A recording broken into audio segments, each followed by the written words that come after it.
Tonight is our Virginia Studies one and only for this year, Homeschool Connection Night, also known as covering over 408 years of materials in 90 minutes. We're going to travel back on time, and we're going to be covering the entire curriculum from what we started on day one all the way up to what we're reviewing now. That covers over 40 standards. It goes from pre-1607 all the way up to present day. The big focus in Virginia Studies is to learn the historical facts and then apply higher level thinking skills to that. And what I mean by that is sequencing things, causing and effect, and compare and contrast, making connections. That's I'm going to tell you right off the bat that this is I'm going to be talking very, very fast paced because I need to get 400 years of stuff into 90 minutes. So I am really, really going to advise you to revisit this video often because 6 days from today is our Virginia Studies SOL. So before we get started, I'm going to go ahead and play the video that the students made. I still wanted to share that with Dawn. I'm going to record it.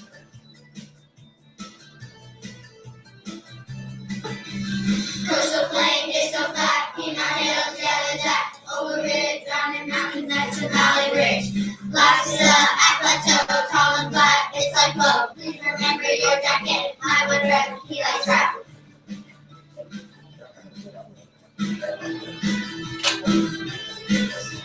Alien in the plains, Siouan in the Piedmont, Iroquois in Southwest, artifacts are the best. Current tribes in the plain, all except for Montague. Eastern woodland Indians, all about their proper name. We didn't start Virginia, it was always burning, now we show our learning.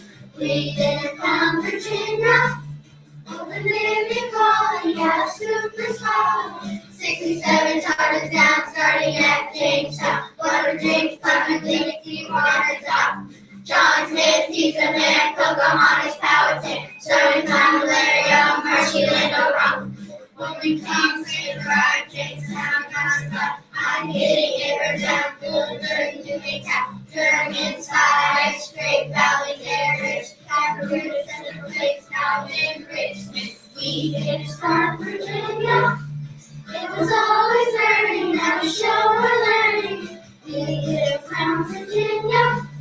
Always been we calling us super strong. There's that Patrick Henry, give me liberty or death. Great Bridge, Washington, Jewett is important right. Jefferson, Declaration, Lafayette is set free. Yorktown, victory, now we're so free. Madison, Constitution, Mason, Declaration, Jefferson, religious freedom, Washington, first place. People who west and south, through the Cumberland Gap, North and South can agree. Now it's time to succeed. We didn't start Virginia. It was always learning. Now we show our learning. We didn't start Virginia. Ultimately calling, yeah, super scholar. Tubman's Railroad, John Brown, Harper's Ferry, Turner, Regal, First Williams, Jackson, Princeton, General Lee, Hampton Roads, Tennessee, Monster, Merrimack, no one in that attack. U.S. Grant, Richmond, Burns, Cesar, Bender, Leamington, Appomattox Courthouse, April 9th is the day. We didn't start Virginia. It was always learning, now we show our learning. We didn't found Virginia. Ultimately calling, yeah, super scholar. Reconstruct, luxury built, free righteous service little, human, hero, share, copy, oh no. Segregation, Jim Crow, on for treatment's gotta go. Our state begins to grow, Colonial Times, railroad. Integration, very burden, massive resistance is the word. This is supposed to be a nation, road, muscle plan. Former being president, and examples, corporate, kill with an equal rights, fire, live on the earth. We didn't stop Virginia. It was always learning, now we show our learning. We didn't stop Virginia. Ultimately calling, yeah, super scholar. All right. I was chuckling. So all I did in that song, in it, was I wrote the song and then I did the filming at the end. They did everything in between. They came up with the choreography for the song. They practiced the songs. They actually, all those 132 different pictures that are in the back, they found all those and pasted them into a Google document. So they did a lot of work. I just did the beginning and the end, and they did a lot of good things with that. That song is, first of all, very hard to sing because it's a very, very fast-paced song. They did a really good job with it. I was planning on slowing it down so they could keep up, but I actually didn't slow it down. I just played the actual song, the acoustics to it, not the actual song. Because if you think about the lyrics or something, I'm sure you kids don't hear that. So that is going to be one really good resource because that pretty much covers all the historical stuff in it. There are some other things that we also do cover that didn't make it into the video. But you can, a lot of the students, I'll say part of a lyric and then they complete it and it clues them in. So it's a really good way to resource them. We can use that to quiz them with. Okay. Yep. So the first concept is going to be geography. And for geography, there's going to be a couple of vocabulary words that go with it. First is relative location. Relative location simply means that you are near, next to, or beside something. So right now you could describe my relative location as to the desk because I'm not saying I'm exactly longitude and latitude right here, but I'm next to the desk. Peninsula is just an area of land surrounded on three sides by water. Florida is probably the best example I can tell you. The eastern shore to the east of Virginia is right here, the eastern shore, which is not part of mainland Virginia, but is part of Virginia. That's the main peninsula we talk about. Every major river, which we'll get into the rivers, are separated by peninsulas. You'll see right here, Potomac River's there, Rappahannock separated by a peninsula. Rappahannock, York, separated by a peninsula. York, James, separated by a peninsula. So peninsulas kind of play a huge role. And plateau is an area of elevated land that's flat on top. I basically think of it as a mountain with the top chopped off. Is the best way. Yucatan Peninsula be a peninsula also because it's cut off by the panel? Yeah, but we're just worried about Virginia. Okay. So did you Oh, say that's they will Virginia. have to know every peninsula in Virginia? They'll have to know the eastern shore as a peninsula, and they'll have to know that the rivers are separated by peninsulas. Okay. They will also have to know the 5 bordering states, which are Maryland, West Virginia, Kentucky, Tennessee, and North Carolina. The way that we have them remember that is Miss Waters keeps things neat and clean because Maryland, West Virginia, Kentucky, Tennessee, North Carolina, really easy mnemonic for them to remember. They also have to know the 4 major rivers, which I just went through, which are Potomac, Rappahannock, York, and James. Really easy way to remember that from north to south is please remember your jacket. Potomac, Rappahannock, York, James. In addition to that, they need to know major cities that are on each river. So obviously, Jamestown is on the James River, Yorktown is on the York River. Those are pretty easy for them to remember. The 3 that are kind of trickier for them to remember is Alexandria, Fredericksburg, and Richmond. The way to remember that is Alex likes potatoes, because that's Potomac River. Fred likes rap, that's Rappahannock. And King James is rich. So King James kind of started Jamestown, obviously, and he had to help pay for that kind of. So that's how we have them remember that. So pretty much they're not going to screw up where Jamestown is or Yorktown, but they need to make sure that they know where those other ones are. They also need to know that there are 5 regions in Virginia. Going from east to west is the coastal plain, that's the green region on the map. All that land is pretty much flat. The Piedmont is the yellow region. That has a lot of rolling hills. The Blue Ridge Mountains, which in my opinion on the map should be blue because it's called the Blue Ridge Mountains, but I've been told that that is purple. That it has old rounded mountains, and that's also the source of a lot of the rivers, like the Potomac and the Rappahannock, and I believe even the James River all start from the Blue Ridge Mountain region. And the Valley and Ridge, which the official definition is, it's a region with a lot of valleys and ridges. Generally speaking, that's the one that they're not going to miss, is the Orange region. And then the Appalachian Plateau, which is just part of a plateau, a small part of Virginia. So geography, they pretty much need to know all the regions. And then as we go throughout history, the different regions have different impacts and different things on it. So they are also going to need to know important water features. One is the Atlantic Ocean, and what they need to know in that is that A, it's the ocean that's nearest to us, and B, it's the ocean that provided transportation links from us back to Europe, and still does to this day. But the settlers used the Atlantic Ocean to get from Virginia and back up to England. Chesapeake Bay, they need to know that that was a safe harbor and provided food, still does provide food. A lot of seafood comes from that area. They need to know that the fall line is a line of waterfalls, pretty self-explanatory that the fall line has waterfalls. It is right here, it is a natural border in between the coastal plain and the Piedmont. One thing that they really need to know about that is when the settlers first got here, they didn't have the technology that we have today. So they pretty much got to the fall line and couldn't cross because they only had wooden boats that were too big and not easy to maneuver between all the waterfalls and the rapids. So that's why a lot of this area is a little bit more built up than out here, because for the first couple hundred years, they couldn't move past the fall line because they didn't have the way to do it. So fall line made a huge impact. Now, obviously, we have a little bit better technology, so we can get past the fall line. They will also need to know the 4 major rivers, and in addition to their names and where they are, they will need to know the rivers we use for food, for exploration, and transportation. So they, again, didn't have a lot of roads at that time. So they used the rivers to kind of travel throughout the state up until the fall line, pretty much. They will need to know that the Dismal Swamp is in the coastal plain region. It's down in this area. They will need to know that it was explored by George Washington, and within the Dismal Swamp is Lake Drummond. That's all they need to know, that it's in the coastal plain. It was explored by George Washington, and there's a lake inside it called Lake Drummond. Kind of a random fact they just kind of throw in there. Now we are going to move on to Indians, and like I said, I am talking very fast-paced. What I just covered in about 4 minutes spanned us about 6 weeks in class. So I want to make sure I get through all this stuff, so bear with me. Eastern Woodland Indians, the couple things that we're going to talk about is artifacts. Artifacts are pretty much things from long ago that teach us about the past, which kind of ties in with archaeology. An archaeologist is a person who studies artifacts, and that's how we know how the Indians lived long ago. The way that they're going to need to know archaeologists and artifacts is that we use archaeology and artifacts to learn about the past rather than, books and journals, because the Indians didn't have a written language at that time.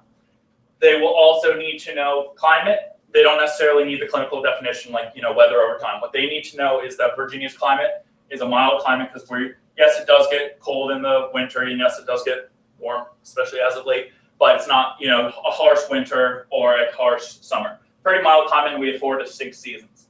Another vocabulary term that they're going to need to know is Waracomico, which is just an Indian town where a bunch of the different tribes met back before Columbus got here. So the Eastern Woodland Indians, first of all, the word Indians comes from Christopher Columbus, because when he was sailing, he was trying to find a route to the Indies, and he thought he had landed in the Indies, so he started calling everybody who saw Indians. He didn't land in the Indies, but that's how they got their name. They are called the Eastern Woodland Indians specifically because Virginia is in the east part of the United States, and we have an abundance of forests. So Eastern Woodlands Indians. Not the most creative name in the world, but it's why we call them that. They will need to know language groups, location of those language groups, and the tribes that spoke those language groups. They need to know that the Algonquian language was spoken in the coastal plain, and it was spoken by the Powhatans.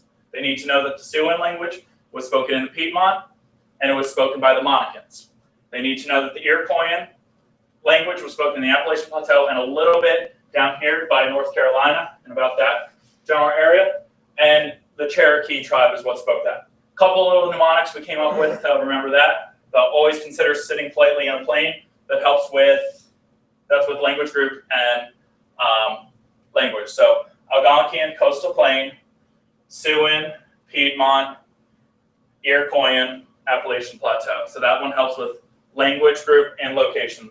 Pleasant Man's had come in, helps with language group and tribe. So Algonquian, Powhatans, Monacan, Siouan, Cherokee, Iroquoian. So just little sayings to help them remember, because that is a lot. They basically, with one little thing, they need to know 6 different things and how they all connect. So if they have those 2 little sayings, they can kind of help remember those. Then they can write those down and then kind of match them up like so. They will also need to know how the Indians, the Eastern Woodland Indians, adapted to their climate and seasons. They know that the clothing was made from the animal skins, primarily deer skin, because that's pretty much the abundant animal we have here. They might get a little confused with buffalo skin, because they did dabble into Indians last year. So sometimes I said, some students will say to me, well, Indians had buffalo skins. So I was like, when's the last time you saw buffalo roaming around Virginia? So it's mainly deer skin is where they got that from. The shelter was made from materials around them, pretty much trees, bark, mud, anything they could find in nature. The food was very dependent on the seasons. The spring, they fished, hunted, and picked berries. It's pretty straightforward. Summer is when they grew the crops, and when they grew the crops, they grew what was called the 3 sisters. And I always try to pick on a student who has 3 sisters, and I said, well, I'm not talking about your 3 sisters, but I'm talking about corns, beans, and squash. The reason they call them the 3 sisters is because they kind of work in conjunction with each other. They can kind of continually regrow them. I don't remember exactly the chemistry behind it, but like one plant sucks up like a lot of nutrient or nitrogen, and another one puts nitrogen into soil. So it just kind of, they work together and they can kind of continually grow them. So that's why they're called the three sisters. They don't need to know that. That's just a fun fact for you. In the fall, they harvested the crops and they hunted. And in the winter, they hunted and they lived on stored foods. So I kind of broke it up for them a little bit. You see hunting appears in 3 different seasons. I pretty much said they did the primary hunting in the winter. You know, primarily in the fall is when they were harvesting. They were kind of worried about storing their food for the winter. And spring, occasionally they'll say that they planted the crops in spring, which is true. It's because they had to plant the crops before they could grow the crops. They just need to make sure that they don't say that they planted the crops in the summer, because that's when they were tending to the crops and making sure they were growing. In addition to the Indians from long ago, they're going to be hearing about, I keep faulting this in the future. They've already heard all this stuff. They'll talk about the current tribes. All they need to know for the current tribes is that there are more than 8 current tribes recognized in Virginia. According to the standards, there are 8. They just added a couple more that will be phased in next year when we get all new standards. So there are, in the coastal plain, are Chickahominy, Eastern Chickahominy, Mattapony, Appomattoppony, Nansemond, Rappahannock, and then the Piedmont is Monacan. All they need to know is that all those kind of funny names are in the coastal plain, and that Monacan is the only one in the Piedmont, which is really easy because Monacan was spoken in the Piedmont in the historical languages. So really all they need to know, that is, if they ask about current tribes, by and large, it's going to be the coastal plain unless they say Monacan. And currently, the Indians do live all over Virginia. It's not like they live only in tribal headquarters. They live just like any other person. It's not, they've pretty much modernized, very much so. So they need to know that it's not like they're still just wearing deerskin all the time. They're wearing normal clothes and all that. So, which then brings us to Jamestown. And I'm actually staying on top of myself. All right. So for Jamestown, a couple of vocabulary words. First one is economic venture, and economic venture just means that they go on a trip to make money. So I just say that when they went to Jamestown, it wasn't just a fun vacation, and they'll find out why it wasn't a fun vacation as we get on there. The whole reason that they wanted to go to Jamestown was to make money. They needed to get charters before they went, which are basically legal documents that give rights. The charters they needed to get from King James gave them the right to establish and the English rights, and a stock is owning a part of a company. So the whole reason Jamestown and pretty much American colonization happened was that England wanted to expand their wealth and power. There's a little bit more historical side behind it, because all up and down, the 13 original colonies, all different countries wanted to expand their wealth and power. So Virginia specifically was founded by England, and they wanted to expand their wealth and power. They were really hoping that they could find gold and silver, because they knew in faraway lands there were gold and silver. So they sent some explorers over here, and they did not find gold and silver, because we don't have gold and silver in Virginia. But they did find a lot of lumber and other materials that they didn't have as much in London. So they did find what they wanted, but the other stuff that they could send back to London was equally as valuable, but just in a different way. The Virginia Company of London was the one who actually financed the trip. It wasn't King James threw out his own pocket money. The Virginia Company of London is the ones who did that, and they did that through stockholders, where that just means that, you guys are probably familiar with stock. You invest in a company, can pay off good or it can not pay off so good. For a while, it did not pay off so good for them.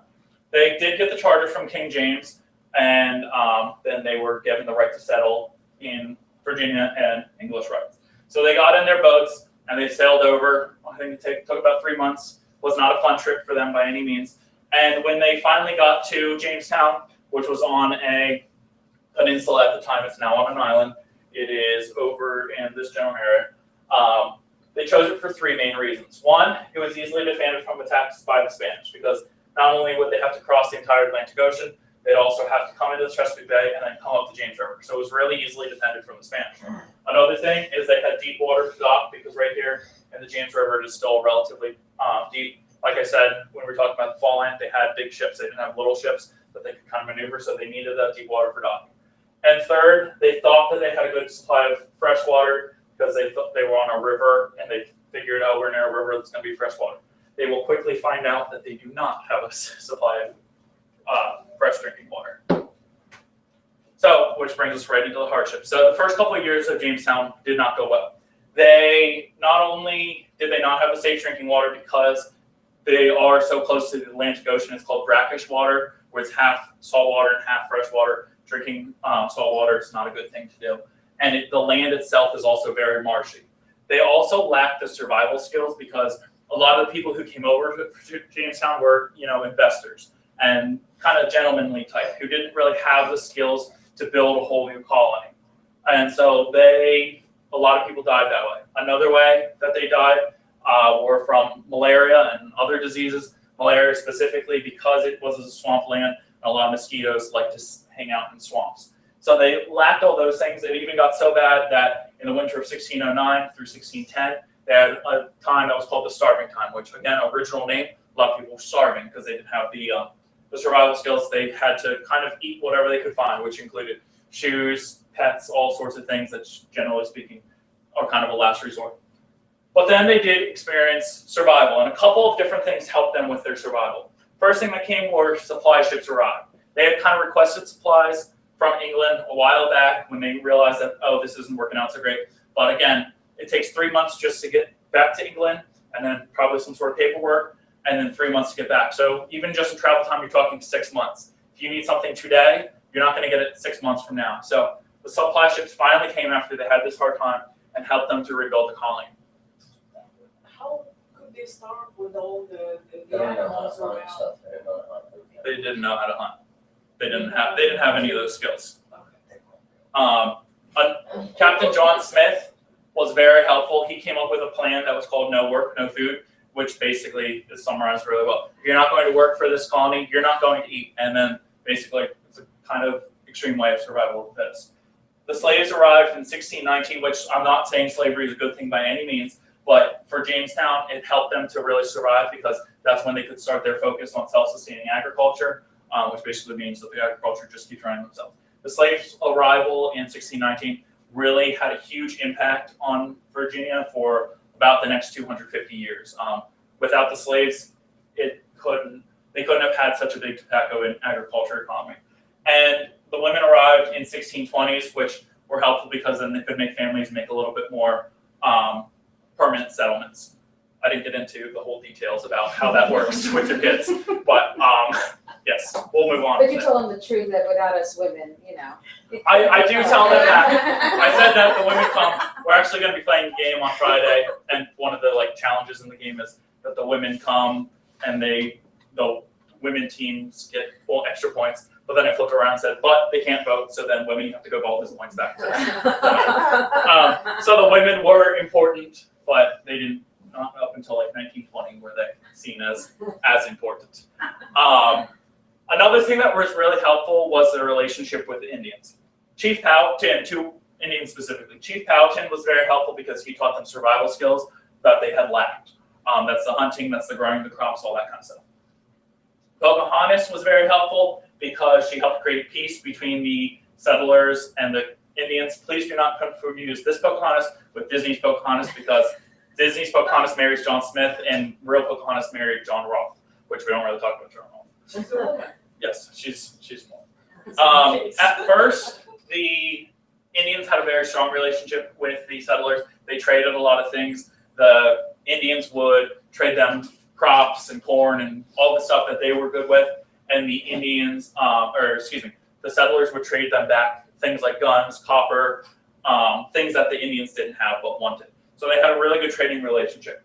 The Indians also, like I said, did teach them how to plant crops, which was very, very helpful. But eventually, that the Indians did see that the settlers were going to become invaders and kind of seize their land, which sadly is true. They kind of did take over all of Virginia. So by the end of their relationship with each other, they did not get along. They basically, every time more settlers came, the Indians got forced more and more inland. One thing that the Indians did live all over Virginia to begin with, then as the settlers came, they were kind of pushed off their lands and they weren't very happy about that. The other thing with Jamestown is Jamestown had the first kind of form of government. And it was the Virginia Assembly or the General Assembly. It's been called both things. The Virginia Assembly is basically made up of the governor, the governor's council, and the governor was chosen by the King of England, and then the governor's council chose, the governor's council was chosen by the governor. And then the House of Burgesses were 2 elected men from each district in Virginia. One thing that the students will by and large mix this up with is the old government with the new government. They'll remember that there is something called the House of Burgesses, There's now something called the House of Delegates. There's something, and they'll just mix up which goes with which. So it's very important to, government is going to be one thing, old and new government, that they're by and large going to switch over. The House of Burgesses was actually the first elected legislative form of government. Basically, that just means that it was the first lawmaking body that was elected by the people, for the people. Eventually, this does evolve into the General Assembly, which I'll talk about towards the end of the presentation. So then after, the next chapter that we moved into was kind of Colonial Times.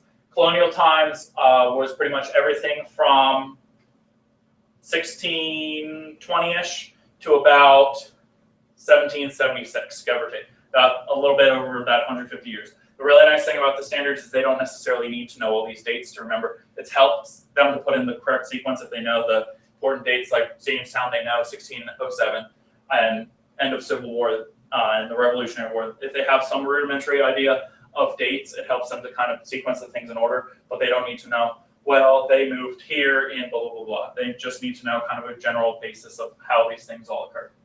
So for the vocabulary for the Colonial Times, it is, first thing that they need to know is a cash crop. And a cash crop is basically a crop that is grown to be sold than rather than eat. So corn, most likely is going to be just a normal crop. It could also be a cash crop if you're raising it to sell. But tobacco was the main cash crop in Virginia. Pretty much forms the backbone of our economy for about 200 or so years, and we still do have a rather large tobacco economy. Barter just means to trade without money. Credit means that you can buy now, pay later. I really compare that to credit cards because it's how the whole basis of credit cards are on. Debt just means that you owe someone something. A lot of things, one thing that I noticed is this silent B in debt. Students will pronounce it as debit, which is different than, well, if you use your debit card too much, you could end up in debt. But so just make sure that they recognize the word, but when they pronounce it, they say debit. I just don't want to confuse them later on when debt is something different than debit, but they are related. Agriculture is just a thing. Oh, before I get ahead of those, barter, credit, and debt, a really good way to practice that is just kind of model that. Like I'll go up to a student and I'll say, like, I'll trade you this bucket for your water bottle. What do we just do? And they said barter. Or I'll say, like, you know, you can go to the bathroom and you'll have to owe me tickets or whatever later. What are you now into to me? So they'll say debt. So it's a really good way you can kind of connect it to their own lives. And even when you go to the grocery store, when you scan your card, be like, well, I'm buying this stuff now, but I'll pay for it later. So you can kind of model all that stuff. Moving on to agriculture, which is just a fancy word for farming. They know that agriculture means farming. The only thing that I could see them getting that mixed up with in print is agriculture and architecture, because they're both long A words. If they're not familiar with seeing those words in print, that might be one thing, because architecture does come into play with cultural landscapes, which are just basically the beliefs, the customs, and the architecture of people. So, you know, religion is a form of cultural landscape. Barns, homes, churches, those are all different cultural landscapes because it reflects the beliefs of different groups of people.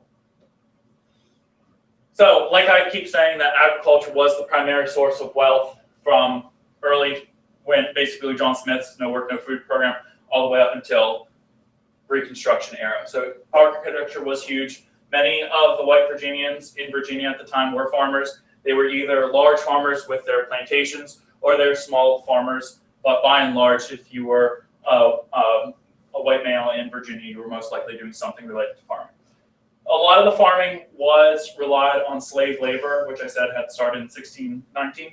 And they relied on the slave labor it was a really cheap and efficient form of labor. I mean, well, again, not condoning slavery by any means, but it was cost effective for them. They didn't realize the ramifications of it at the time. Tobacco, like I said, main cash crop, which was raised by the Africans. Enslaved African Americans had 0 rights, and they actually, at the time, they did have some free African Americans. They were able to own businesses and some property, but they had very limited rights. They could not vote. If they wanted to get married, they had some specific rules on that. So they could own stuff, but they really didn't have many personal rights. So it's how I summarize that with, at this time in Virginia, they had either little or no rights at all. The economy was based on bartering. At that time, they did not have really paper money. They didn't even have banks. So they used tobacco as money, or the farmers would kind of pay on credit. Like, I need to buy these seeds now. once I grow my crops, I'll pay you back later. So it was very much based on bartering versus how we have our economy today, where we actually exchange paper money or credit cards. But bartering was kind of how the economy worked back then. And so up until this time, pretty much the groups in Virginia were the people from Jamestown who were the English, the Indians who had already been here, and the Africans who were brought over by the English. Around this time, other groups started to move into Virginia, and all of them brought their culture with them and kind of helped to shape Virginia. So the English were already in the coastal plain and had then overcome the fall line and had moved into the Piedmont. So a lot of the things in those regions are going to reflect English culture. So Richmond, right there, Jamestown, those are all very English cultural names. The Germans and the Scotch-Irish they had made their settlements. They had made their settlements originally up in New York and Pennsylvania, that general area, and they started migrating south. So as they were migrating south, they came down here. They came down here into the Valley and Ridge region, or the Great Valley of Virginia, because that was kind of along their migration route. For Pennsylvania, it's like, if this map were bigger, it's like up there. So they're just coming down from Is there. that right along the Appalachian Trail? Yeah, the Appalachian Trail cuts through right here. Did they make use of that, or? That's a little bit more of a modern thing. They didn't quite have the nice Appalachian Trail at that time. In the song, in past years, they couldn't remember where the Germans and Scotch-Irish settled. So in the song, the lyric is Germans and Scotch-Irish, Great Valley they cherish. So that kind of helps them to remember that. The Africans lived in the coastal plain in the Piedmont. No surprise there, because that's where the English were. The Africans were pretty much only where the English were because they were needed there for the labors. And the Indians used to live all over Virginia, but they were first forced out of their land by the English as they came in.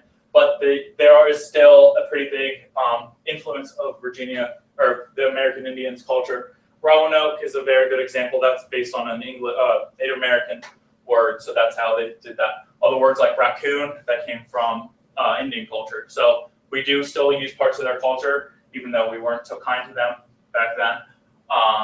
But that's kind of how that happens. So in addition to all these groups coming in, they also changed capitals. They changed capitals 3 times, or they started, Jamestown was the first capital, because again, that was the first settlement. They had to leave Jamestown because, if you remember a couple slides back, Jamestown wasn't great. The salt water, that was kind of a problem. There was a fire that burnt down a lot of the buildings in Jamestown. They built a lot of their buildings out of wood because they had the abundance of lumber. So pretty much all those buildings had burned down. They also had unhealthy living conditions because they didn't have sewer system or any sort of sanitation. So basically, you can imagine what the streets were like, and which then caused diseases. So they moved slightly north to Williamsburg, and one benefit to that was that it was a little bit higher elevation, a little bit more inland. They weren't as close to the water. So then about 100 or so years pass. Again, they know the sequence that it goes Jamestown, Williamsburg, Richmond, but it wasn't like on Monday they were in Jamestown, Wednesday they were in Williamsburg, and Friday they were in Richmond. There were many, many years in between it. So from Williamsburg, they moved in all the way over here to Richmond, and they did that for a couple of reasons. One, the population was moving further west because we were able to overcome the fall line at that point. They were moving from better land and better opportunities. It was a more central location because if you see Richmond, allows you to get to more of the state than Jamestown. And Jamestown, that means that the party has to cross the fall line to get over to, and then cross back. If they're on Richmond, they're kind of on the fall line, so they would only have to cross one time. And additionally, it was safer for attack for the British, which is kind of confusing to the kids because when we're talking about moving capitals, we're talking about them being safer from attack from the British, but we haven't gotten to the Revolutionary War yet, which is the next chapter. Luckily, like I said, that the standards are completely changing for next year, and they are taking the standard about Williamsburg and putting it into the Revolution standard, so that is a helpful thing. But they get it mixed up that they were getting attacked by the Spanish still, because that's why they settled in Jamestown, was for defense from the Spanish.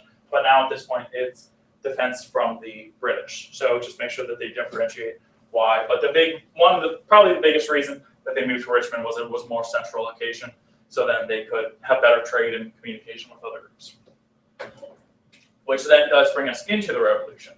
And for the sort of vocabulary for revolution, first and foremost is parliament, and that's just the fancy word that means British government. The local assemblies is just a fancy word that means colonist government. The patriot are people who supported colonists. The loyalists are people who supported British. When we're playing games in class, we play a little game called headbands or charades. I've heard it called those things, where they hold the tablet up in the head and it gives them words, and they have to either choose. They have to say this. So one of the clues that they said for supporters British, I'll be like, this would be a person who was loyal to the British, and just try to help them. But then I pop in and but this was a person who was loyal to the colonists. So they need to know that they can't rely on the word loyal. Support is a good way, because you see I use supported twice. They need to know that the Patriots supported America, loyal supported British. Or they could be a neutralist, which means that they didn't take sides one way or another. So the big disagreement that America and Great Britain was having was over the power of government and who had the power of taxes. A little backstory here, we had just gotten out of the French and Indian War, which gained more land in America for British, but British, their argument was, well, the land was on America's land, so the colonists should pay for it. And the colonists said, well, that's not really fair. We don't really want this land. That's kind of your thing. So they don't really need to know the French and the Indian War per se, but they need to know kind of the backstory that they were unhappy. Big thing was no taxation without representation. So they were angry about that. Parliament felt that they had the power, but colonists believed that the local assemblies had their power. So at that point, Thomas Jefferson, who pops up in this chapter and the following chapter, wrote the Declaration of Independence. And a couple of key things from there are life, liberty, and the pursuit of happiness, which just basically means like you can be free and you can do what you want. All men are created equal, which is kind of ironic because a lot of the founding fathers did believe in slavery and had slaves. So I forget the exact story, but that specific line kind of went through a couple of revisions before it actually made it into the Declaration. And the big overriding idea of the Declaration of Independence was that the power belongs to the people and not to kings, because they didn't want to be ruled by a king who lived hundreds of miles away across an ocean, 3 months to get there, 3 months to get back. They wanted their power in their hands, and rightfully so. So this is one thing that did not make it into the song, and this is something that they need a little bit of work on.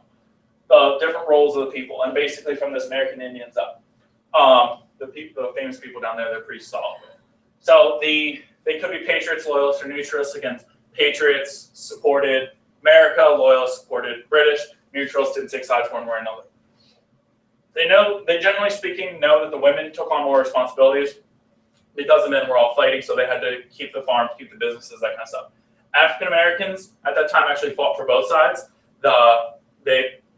Some African Americans thought that their rights would be best protected by the British. Some thought they would be best protected in the new nation. So they kind of fought for both sides at that point.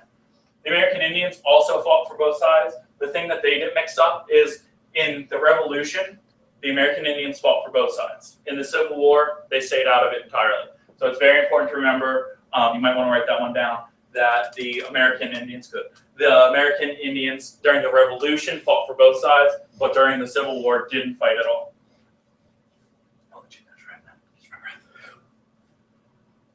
The other things that they will need to know is that George Washington was commander-in-chief of the Continental Army, which just basically means he was the leader of their army.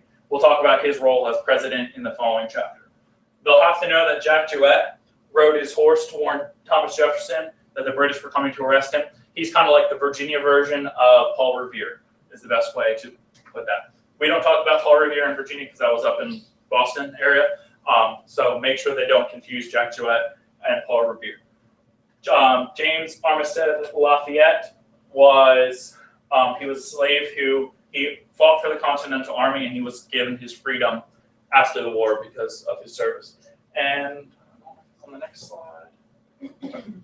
Okay, there's one that got caught off there. Patrick Henry is another person that they need to know, and what they need to know that he was against taxes, and his big phrase was "Give me liberty or give me death." They also need to know just 2 battles from the Revolution. One is being Great Bridge, which is the first land battle in Virginia. That was American victory. One thing I would tell you is they will mix up Great Bridge with Bull Run, because they know Bull Run is the first civil. They know both of them are first battles of both wars that we talked about. They need to know that Great Bridge was the first in the Revolution, and Bull Run was the first in the Civil War. The other one that they need to know is Yorktown, which is the end battle of the Revolution. Generally speaking, they don't mix up Yorktown and Appomattox. Appomattox is the last battle, or the best, just because Appomattox kind of stands out a little bit more. It's kind of a different name. The final battle, that's where America got their victory. I had a student last year said that the British won at Yorktown. And I said, then why don't we all have British accents? So that student never forgot that again. But Yorktown, so Great Bridge is the beginning, Yorktown is the end, and we got our victory. And did you say Bull Run was what? now? Civil War. I'll get there in 10 minutes or so. So after we got our independence, we had to make a whole new nation, because at this point we were still the British colonies. We weren't quite the United States of America until Thomas Jefferson had made the Declaration of Independence. Then we had to get into our Constitution. So the vocab word for here is compromise, and this is allowing both sides to get partially what they want. No one's getting exactly what they're wanting. Each person's going to give it up. I try to paint that into it's compromising with your siblings or your parents, and we probably had like a 15-minute discussion about different times that they've had to compromise. So famous Virginians during this new nation era is, again, George Washington comes up again. They know that he was their first president, because I'm pretty sure that's like one of the very first things that they ever learned in life, that he was the first president. They know that he is called the father of our country because he kind of gave birth to the nation. He was the leader. He provided very strong leadership throughout his presidency, and he was a good model for future presidents. One thing that I always admire about George Washington is he was the first president, so there were really no term limits at that point. Term limits are actually kind of a more relatively new thing the past 60 or 70 years. So in theory, he could have been president for the rest of his life. After his 2 4-year terms, he stepped down voluntarily, even though the people didn't want him to. He stepped down because he basically said that if I stay on as president, how's that any different than having a king? So that's one thing that I've always admired about him, that he kind of set the stage for the other 40-odd presidents who followed him, and other presidents throughout the time did like 4 terms, which they were kind of forced into that role. So I'm getting off track, but so Washington he was a good model for the future president. He really provided strong leadership, especially when our nation was kind of in infancy. James Madison was the father of the Constitution, and the reason he's called that is he kind of oversaw the whole process of writing the Constitution, which is just our system of laws for all of America, not just Virginia. They had a couple constitutional conventions where delegates from all different states came and kind of talked about what they wanted, and he took very detailed notes, like Virginia wanted this, New Jersey wanted this, Pennsylvania wanted this, and he was really good at kind of talking to different delegates and getting them to compromise on things. That's kind of how our system of government is based on, because the larger states wanted it based on population, obviously, because if you're a bigger state, you're going to have more people living there, so you'll have more representation. And smaller states wanted it equal. So that's kind of why, on federal terms, we have the Senate, which every state gets 2 senators, and we have the House of Representatives, which is based on population. So that's kind of an example of how he was able to compromise with the big states and the little states, and kind of got them all the same thing. What's CC? Constitutional Convention. They don't need to know Constitution. They need to know they took notes during it, but they don't need to know exactly what the dates are.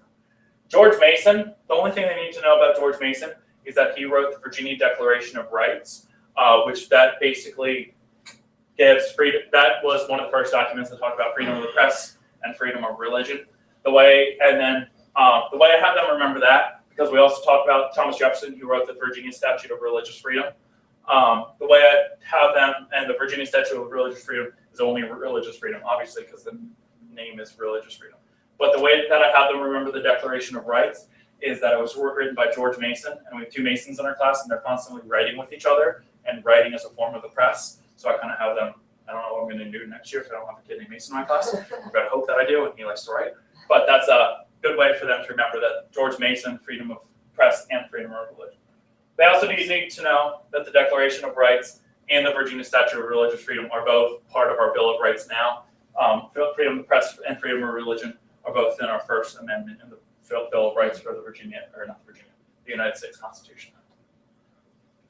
While we were also building our new country, we were also kind of moving throughout the whole country. And geography had a huge influence on this. Tobacco, which was still kind of our backbone, was very hard on the soil, and they needed new land. It's not like the Three Sisters where they kind of replenish itself. Tobacco eats up a lot of nutrients and kind of bleeds soil dry. So they had to keep moving to the west and to the south. They traveled through the Cumberland Gap in the Appalachian Mountains. One student this year couldn't remember that it was called the Cumberland Gap, called it the Cucumberland Gap. So I said, no, the Cucumberland Gap is in Martins. So that's kind of ingrained it into their mind. It's a little joke. And so Cumberland Gap is down in this general area. It pretty much cuts through the Appalachian Mountains. They also wanted new opportunities, and I mean new job opportunities, just new places to live. And they took their culture with them, kind of the cultural stuff I was talking about back a couple slides ago. When they moved, their ideas moved with them. I always tell them that they didn't, move their houses, they didn't move their farms, but what they did bring with them was their culture. So they need to know that geography was one thing that really influenced them, because the geography, the land wasn't good anymore, and they could really only get through the mountains through the Cumberland Gap. So geography had a huge impact on their migration. And then we get to what is my absolute favorite chapter in the entire curriculum. It's the stuff about the Civil War. And there are a couple of vocabulary words that they need to know for that. First one is secede, which is similarly spelled to succeed, but very different. Secede means to break away because of differences. And we talked about two different secessions, one South and one West Virginia. They also need to know abolitionist is someone who opposes slavery. We talk about three abolitionists specifically. And they also need to know that industrialized just means economy based on factories as opposed to agriculture. So first and foremost, before we get into the actual Civil War and battles and stuff, they need to understand the background, because there were a number of differences between the North and the South. The primary ones we talk about were that the northern states were industrialized, they had all the factories, they were making a lot of the materials, and they wanted, when new states entered the Union, they wanted them to be free. The southern states were still based in agriculture because we have a lot of fertile land down in the South, more so than the North, and they wanted the slave states because it started becoming a struggle of power. The majority of Congress was free states. The Southerners were kind of afraid that they would lose their power and that slavery would be outlawed. So West Virginia originally started as part of normal Virginia, I guess, for lack of a better word. West Virginia decided that they weren't okay with slavery anymore. So they decided, and Eastern Virginia, which is present-day Virginia, still wanted slavery. So they couldn't really agree, so they seceded from each other. And so West Virginia, that's when they became their own state, and normal Virginia became normal Virginia. In 1860, Abraham Lincoln was elected, and he was very, he wanted freedom for everyone, pretty much. And the South kind of took that as, well, they just elected someone who wanted freedom. We're pretty much going to lose our way of life. So they decided they were going to secede and they were going to start their own country, which they called the Confederate States of America. Lincoln, I'm pretty sure, never formally recognized them as a country because his main goal in the revolution, or not the revolution, excuse me, in the Civil War was not to punish the states or anything. He wanted to get the Union together. One thing we don't really touch on in fourth grade, especially because it's a little bit above their moral development, is that they think slavery was pretty much about, or they think Civil War is pretty much about slavery, which it had a part to do with it, but it really wasn't. It was more about the power of how the North wanted a central government and the South wanted each individual state's rights, which we kind of have a little bit of both nowadays. We have Washington, D.C. as our federal government, and each has their own state government. So kind of a little bit of compromise there. But we don't really delve into that in fourth grade because that's a little bit more complex for fourth graders to understand that idea of governmental power. So that's kind of the background that led up to the Civil War. When did West Virginia break from Virginia? What year? I honestly don't know off the top of my head. At some point. Yeah, you can always look that up.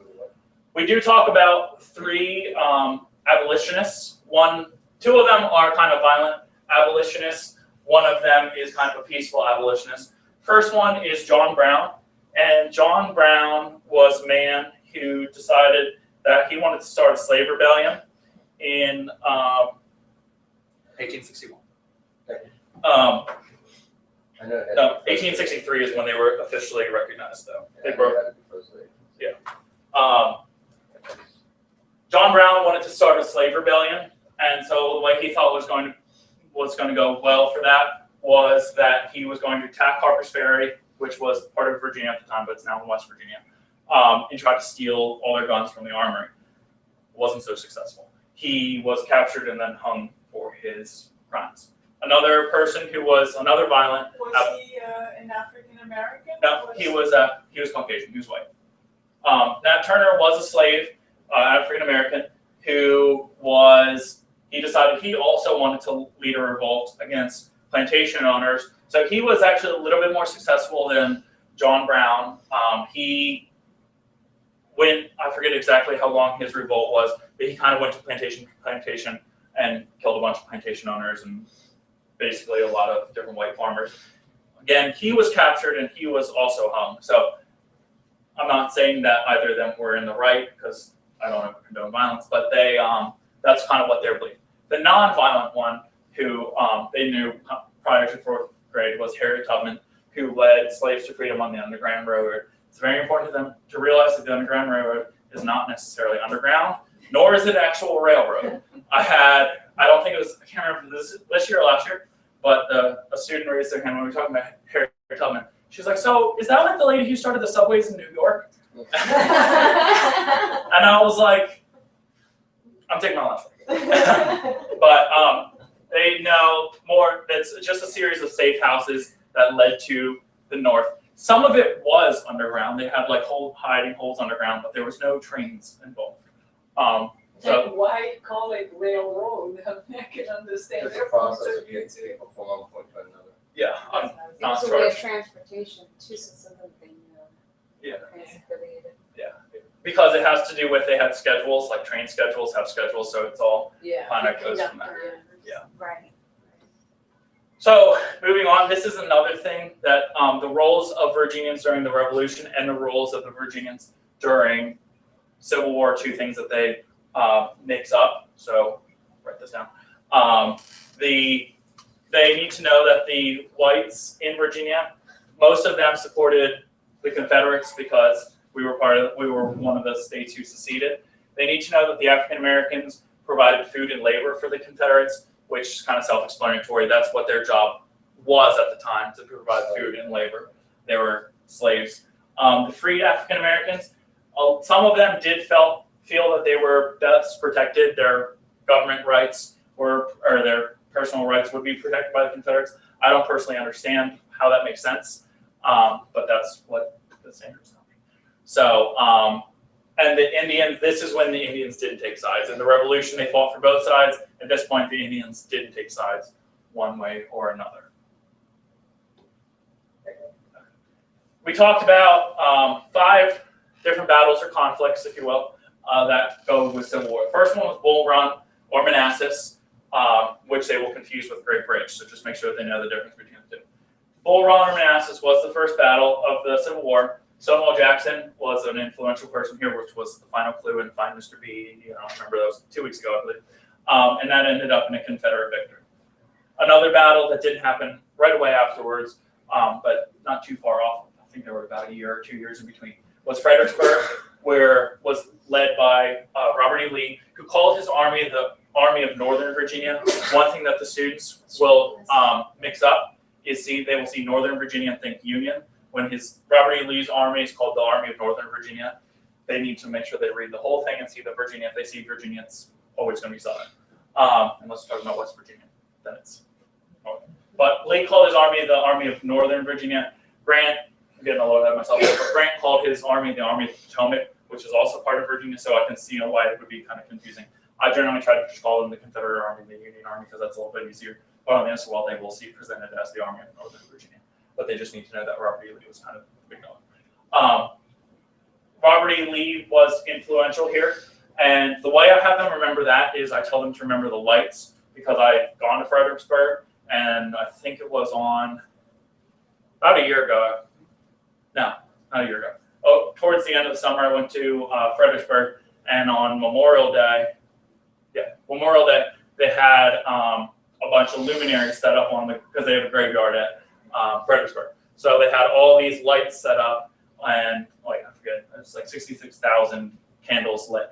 And so I showed them that picture and I said, this is Fredericksburg. I want you to remember the lights because lights starts with L, Lee starts with L. So that's, if you tell them to remember the lights, they'll should remember Fredericksburg, the lights, they should remember Robert E. Lee. If you ask them about Fredericksburg, they will probably also tell you about a man named Richard Kirkland, who isn't in the SOLs, but someone I found incredible when I was at Fredericksburg. He was a Confederate soldier who crossed enemy lines and went and cared for the Union soldiers because Fredericksburg was, again, a Confederate victory because the Union Army was trying to come up this big hill and the Confederate Army was at the top and it was pretty much massacred. But Richard Kirkland crossed the enemy line, or crossed enemy lines to kind of make their final moments later.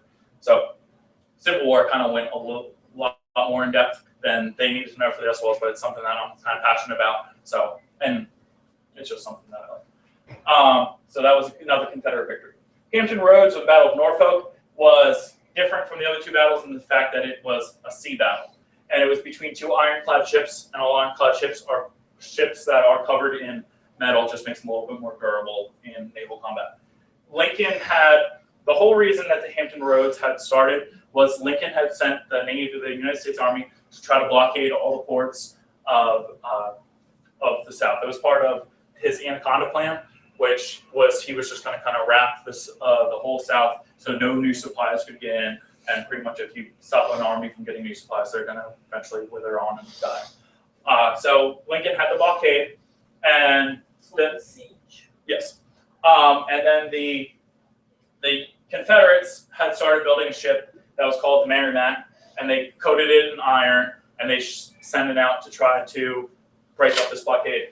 Little did they know that the United States had also done the same thing with a ship called the Monitor. So they basically had this battle where it was two ironclad ships, kind of not so much, if you imagine like a tank and a boat is the best way to put it.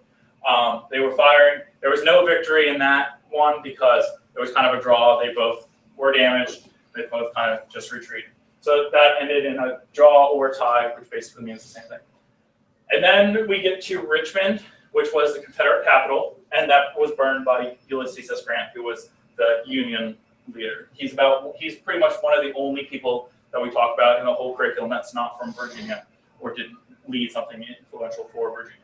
So towards the end of the war, one thing that kind of confuses the kids is we see there's a Confederate victory here, there's another Confederate victory here, and then there's no victory there, then all of a sudden Richmond's burning, and then all of a sudden the South loses the whole war.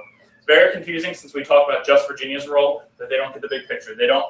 My class learned about Gettysburg, because I like Gettysburg, and that's where I went on vacation this summer. So I talked to them about the whole war. They will get a bigger picture of the war when they get to, I want to say 6th or 7th grade is when they do United States history, but it's very confusing for them that they won a battle, no one won the battle, all of a sudden the South lost the whole war, because there were a whole ton of factors that went into the South losing the Civil War. One thing was that while the generals of the South were actually better trained and better strategists, the North had all the factories, so they could make all the guns. The South didn't really have those. They had to rely on what guns. So as soon as guns from the South went bad, they didn't really have the means to make new guns. I don't even want to know what's going on. And they were running out of men. They were running out of supplies. So basically, just strength in numbers is one reason that the Union ended up winning. So the Union ended up coming to one final conflict at Appomattox Courthouse, Virginia, which is the Civil War ended. And that actually ended about, if we go back on April 9th, this year was 150 years since the Civil War has been over. So April 9th, 1865 is when the Civil War ended. That's Confederates lost the whole thing, and Robert E. Lee surrendered to Ulysses S. Grant, and then started the negotiations of bringing them back into the Union. Civil War, other than talking about the different roles of the different people, the different ethnic groups, I wouldn't spend a whole lot of time reviewing that because they know a lot about Civil War, because that's just something that we talked a lot about. If you ask them about Stonewall Jackson, they might tell you that my great-great-great-great-grandfather had been captured by Stonewall Jackson's men 153 years ago. He was captured at Chancellorsville, and so that's something that they might tell you a little bit more about Civil War. So Civil War is pretty much one thing that they're very strong with, so I wouldn't focus a lot of your review time on Civil War. If you're going to focus on Civil War, focus on Bull Run, different than Great Bridge, focus on the roles of Virginians. Lincoln died that year, right?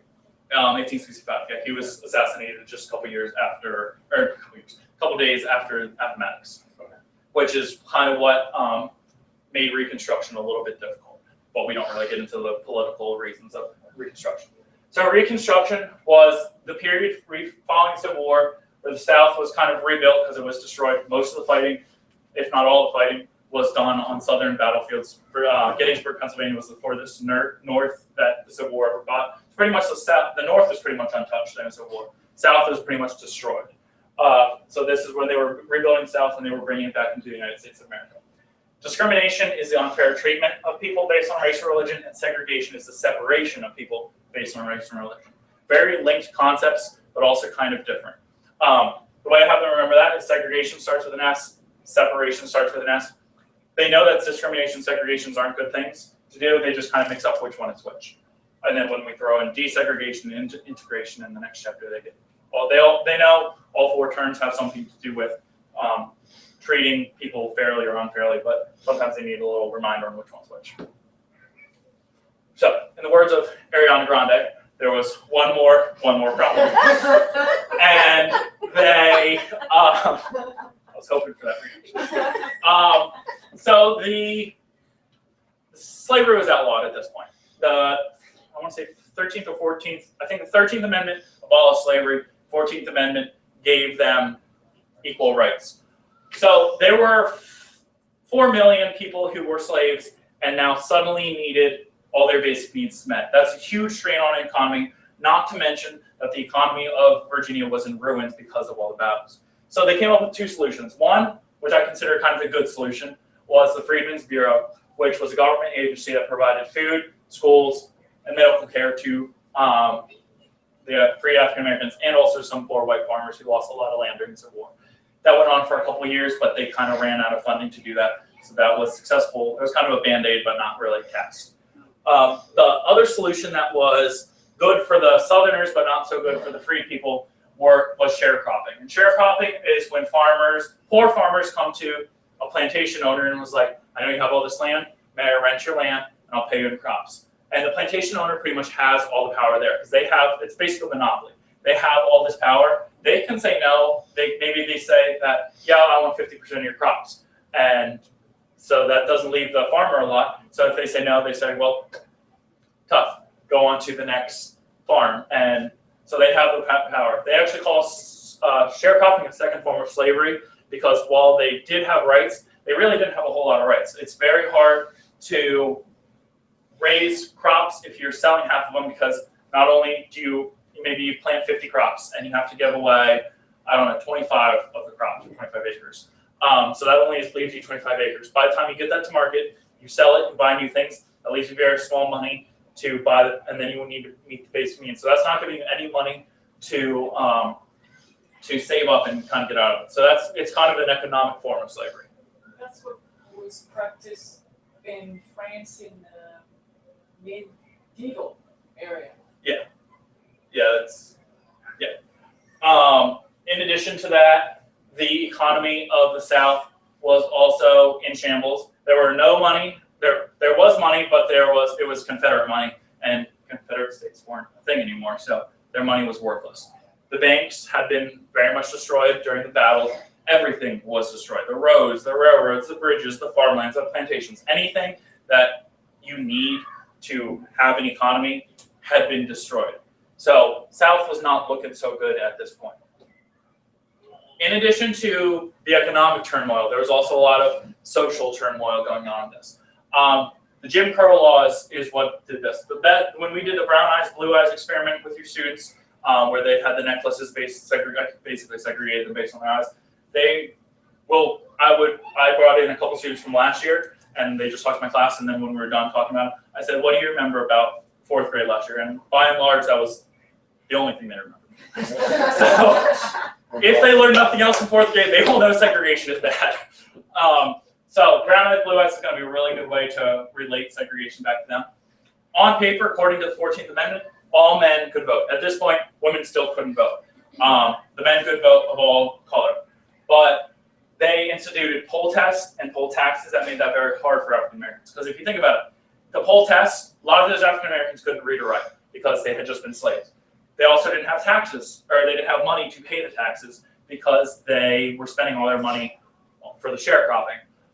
So legally, yes, they could vote. Was it easy? No, not at all. They made the Jim Crow laws, which made that very hard. It was also, again, the African Americans could hold the public office, like they could run for mayor if they wanted, but again, very hard for them to run for office. Because if you think about it, if you're an African American person running for a public office in a town of white people who were upset about slavery being ended, you're not going to get a lot of votes. So they could hold public office, but it wasn't easy to. And they also had to use separate public facilities and schools. In addition, a lot of times when you think segregation, you think the African Americans and the whites. But it's also important to realize that it wasn't just the African Americans and the whites. It was also basically any person who wasn't white. In this case, it was also the Indians, because we had a larger Indian population in Virginia. So while during Reconstruction, things kind of turned around at a certain point, and Virginia started experiencing a growth. The cities grew because there were new businesses, there were more people coming in, and there were more factories. This is kind of when Virginia switches from an agricultural society to an industrial society. The railroads were very, very key in expansion. That we could get around the state much more quickly, we could move things a lot more quickly and in large quantities. The tobacco industry, which kind of had declined a little bit, kind of made a comeback for a little bit. It wasn't as effective because they didn't have the cheap, efficient slave labor. Coal was also discovered in Tazewell County, which is in the Appalachian Plateau region, which was kind of important to remember when we get to the industries. So that's kind of, they did experience some growth. So the Reconstruction era, there was some good that was happening, there's some bad that was happening, but it's kind of how they had to rebuild after Civil War. So the next part I call is a new Virginia, which I always laugh because in our textbook, it has chapters 1 through 8 covers from geography all the way up to Reconstruction, which Reconstruction is traditionally thought of from 1865 to about 1900 or so.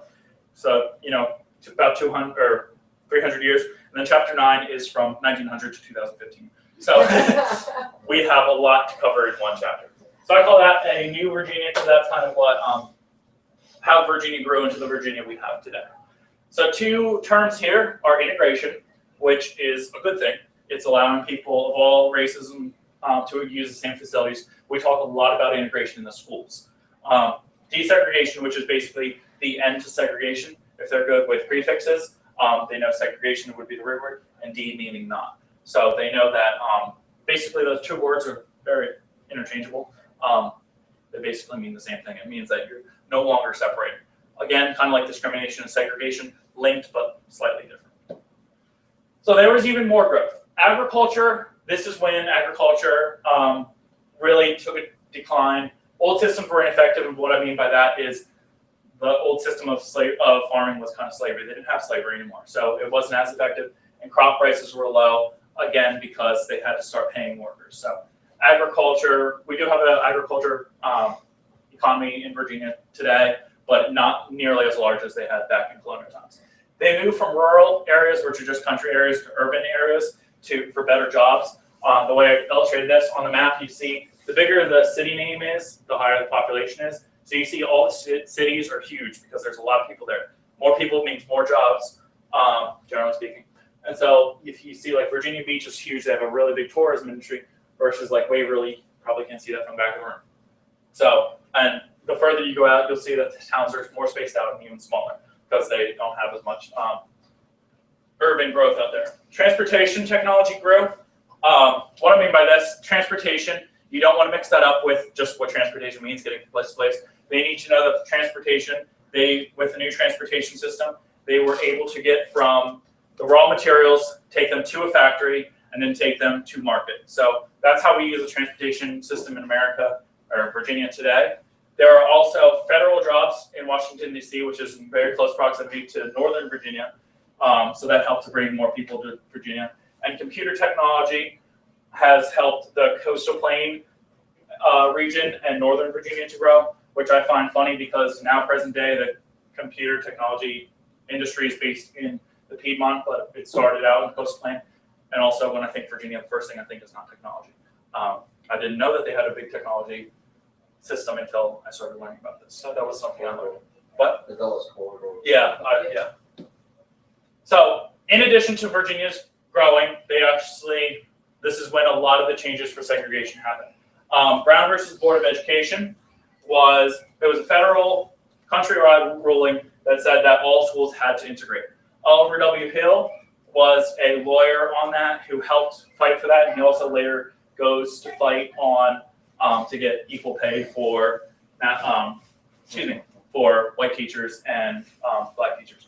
Massive resistance was kind of Virginia's reaction to integration. They said, well, you want everyone to attend school, we're not going to let the schools happen. So they started shutting down schools. That was led by Harry F. Byrd, who that's kind of the bad thing he did.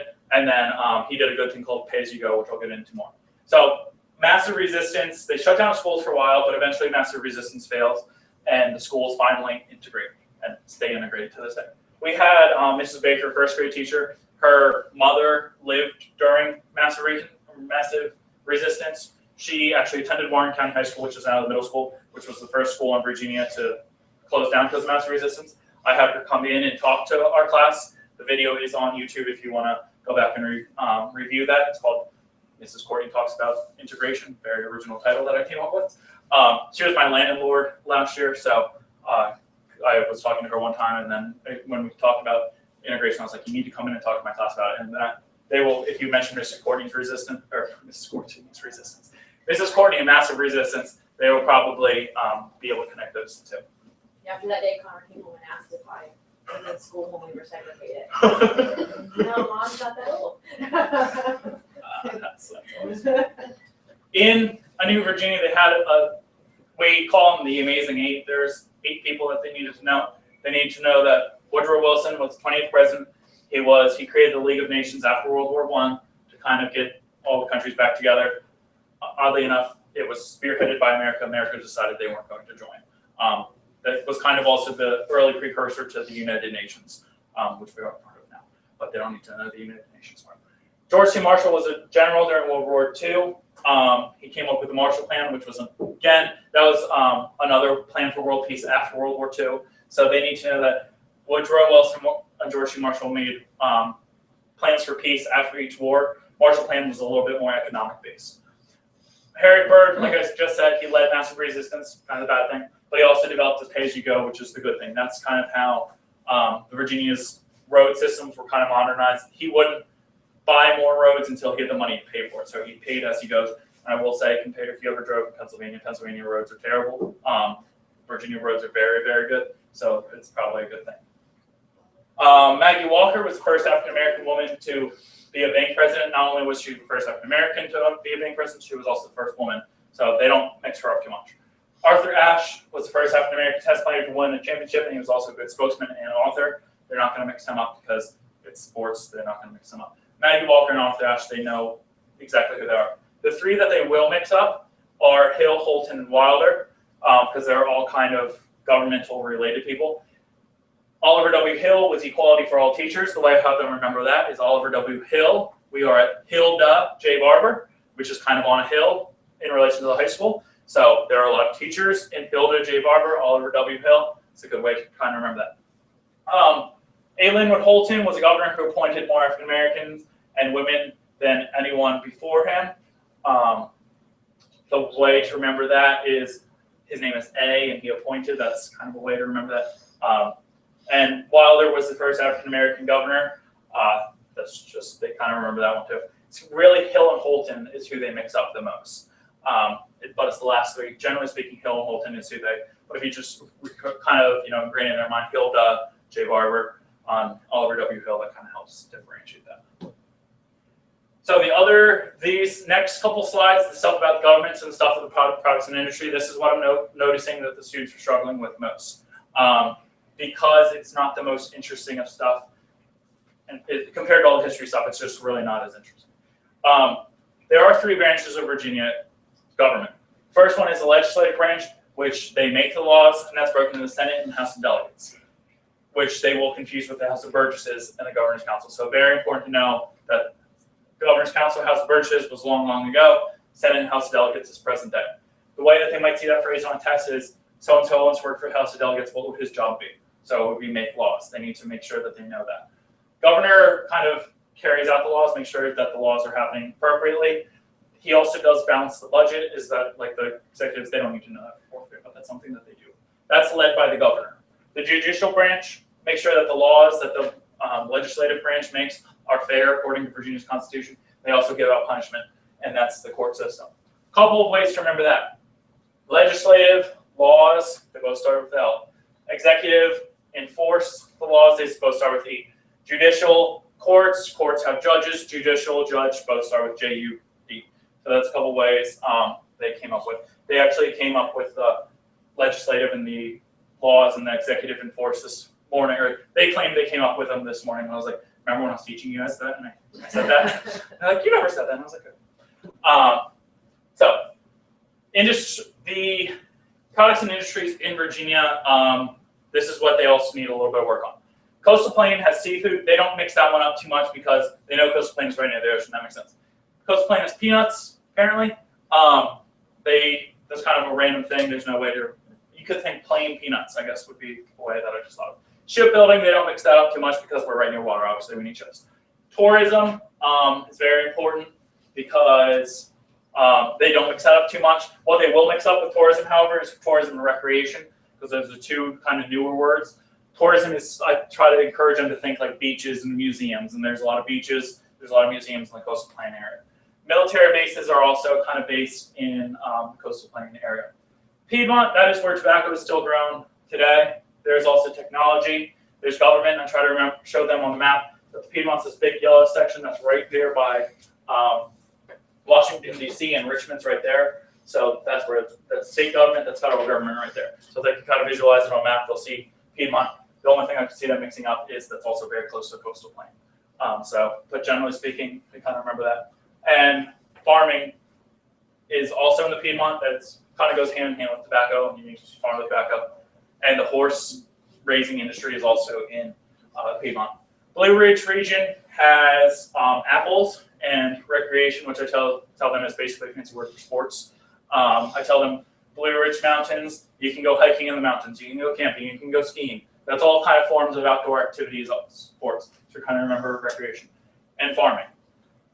Piedmont, Blue Ridge, and Valley Ridge all have farming in common. Valley and Ridge region also has apples in common with Blue Ridge. And luckily, they're right next to each other, so that they can remember one. Hopefully, they'll go in the right direction to do it. One thing I see that they'll see apples and they'll try to pick Appalachian Plateau just because it starts with apple. Talk them out of that. But and they also have dairy and beef and poultry. They've got all sorts of animals going on in the Valley and Ridge region, also farming. So pretty much the middle two regions, or the middle three regions, are all farming based. They just kind of farm separate different things. And then the Appalachian Plateau, their only industry is coal and coal mining. They relate that back to Tazewell County, which is over in the Appalachian Plateau area. That's what they do. The way that they'll see this on a test will say something like, Jane works at a museum as part of the tourism industry, or might not even say tourism industry. Which region does she most likely live in? So they'd have to clue in that museum is tourism, tourism is in Coastal Plain. It's not going to be as cut and dry as which region has blah, blah, blah. But as we've been reviewing for stuff in Virginia Studies, I've just been like, tell me what the Piedmont has. I've been putting it a little bit higher level to get them prepared for that. Okay, and then the transportation system, like I just said, transportation system, yes, it is helpful to get us around the state, but it's more important to get the raw materials to markets, and then probably should go to the factories before they get to the markets. Raw materials can go to the factories, and then they can go to the markets, so that helps our economy grow. We also export, which just means send to other countries, other states, many agricultural and manufactured products. And there is a large amount of communication, technology, tourism, and government jobs have all helped Virginia, especially DC, the beaches, like you said, the Dulles area, that all helps with all that stuff. So Virginia has really come a long way since the early time of Jamestown. And that was exhausting, I'll be perfectly honest. I did it though, I'm still on time. So the Virginia Studies SOL is 6 days from today, on Monday. There are plenty of resources to prepare. Obviously, please revisit this presentation, revisit this YouTube stream. Sit down and watch it with your kids. That's going to be a really good way. I just covered their whole curriculum in about 90 minutes. That'd be, you could download onto your phone and watch it on the car ride or something. But this is going to really summarize everything that we just saw. I talked about them. You can have them watch their green screen skits that they worked on, or even the one that were prior to the green screen, and playlists. All of that, and I have playlists of like Civil War and all that stuff. It's all on my YouTube channel. My website also has a lot of great resources under the Virginia Studies folder. If you go under forms, there's all the links for all their Jeopardies.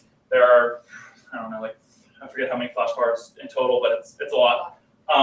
There are extra study guides and extra worksheets on the website. So there's a ridiculous amount of resources to prepare. This is the SOL that I say that they will either do really, really well or they will not do really, really well. It all depends on their level of preparation. Whereas in math, they can kind of come out and answer somehow. Reading, they can kind of come out and answer somehow. Reading and studies, they either know it or they don't. This is actually our one SOL that we're not blocking off the whole day. We're just blocking off the afternoon for it because they don't need 7 hours to do this SOL. They can effectively go from noon until 5 if they need to. They won't need to, hopefully. But they will either know it or they don't. And like I told them, 6 days, very important for them to be working on it very hard. So this is how it's going to be broken down. Just like how I broke down the math one and the reading one. There are 50 questions, 40 oral questions, and 10 field test items. Again, I don't know which ones are which. 16 will be about history, so that's going to cover stuff about archaeology, Jamestown, colonial times, revolution, Washington and Madison, Civil War, and the Amazing Eight. So pretty much the concept. I don't foresee a problem here in the history section. That's where they're going to be very strong. In the geography, I don't foresee a problem there either. It's the regions, the bordering states, the English language groups, and adaptations. Language groups, that's probably where we need to focus a little bit of time. Moving capitals, don't really see a need to focus too much time on there. Westward migration, don't really need. They know Cumberland Gap, they know they need to move for new farmland. Civics, these last two are kind of where we need to spend most of our time preparing. They know about the charters. Early and modern government, huge to separate the two. Reasons for revolution, they're good with that, the knowing about the unfair taxation, all that. Mason Jefferson, not a problem. Jim Crow laws, not a problem. Integration, master resistance, not a problem. It's really the government here is where they need to focus a lot of the time. Economics, it's going to be colonial economics. That's going to be all the stuff about bartering, credit, debt. Debt. They're good on that. They don't need that. Virginia's growth up to Civil War. They know it's basically railroads, Tazewell County. They're good with that. Products and industries, that's where they need to spend a lot of their time. And don't phrase it as simple as which region grows apples. Turn it into a little story, make them think a little bit higher. And modern day contributions, this is the technology, present day, the federal government, the transportation system, the exports, that stuff.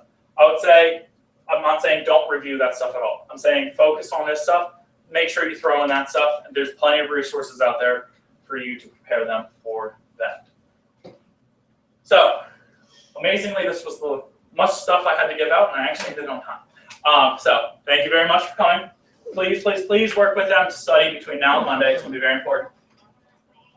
Make sure you complete the feedback slip that's on the following slide, and I'll see you next time, which is that one will start at 6 o'clock.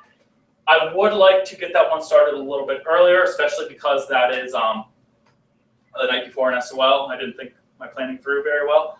The reading SOL is the following night. So I will try to either have that ended by like 7:45 so you can have them home and in bed earlier. If you can get here earlier, that'd be great. If not, don't worry about it.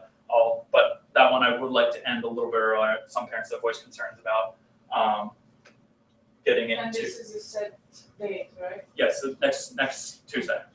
And that's the parents versus students homeschool And connection. you're saying to have an SOL the next evening? Yeah. Okay. They don't take SOLs. So we challenging the students to math? Yes. I heard Yeah. it. No. I heard it. Yes. Do we have any questions about any of the 408 years of stuff I just covered? I'm learning everything in one day. Yeah, that's what I did last year. All right, I'm gonna go ahead and stop. Oh, if you were watching, the code word is polygon. Code word is polygon.